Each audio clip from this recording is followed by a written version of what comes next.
Երբ չունի, ինքը փոխեց իր տեսակետը, ինքը համարեց, որ ոչ թե պետք է մտածեն, թե իրանք ինչն են սխալ անում, որտեղ իրանք սխալների մասին մենք խոսում ենք արդեն 2.5 տարի է առնվազն այս հարթակում, դեռ դրա կրկնակին էլ այս հարթակից դուրս։ Բայց ինքը որոշեց ավելի հեշտ, ավելի տենց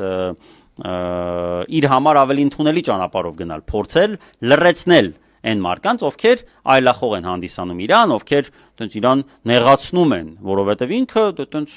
բանը շատ զգայուն հոգի ունի եւ թիրախավորելով մշտապես ուղղորդում է նաեւ ուժային համակարգը, ուզուրպացրել է ողջ իշխանությունը, սկսած, չգիտեմ, իր հենց հիմնական գործադիրից, շարունակելով օրենսդիրը, նաեւ գիտեք, որ ինքը նույնպես նույն կերպ աշխատում է դատական իշխանության հետ, որովհետև օրինակ ԲԴԽ նախագահին SMS-ով հանում աշխատանքից, ել չասեմ 4-րդ իշխանության հանդեպ ինչ ուրեմն ճնշումներ են գործադրվում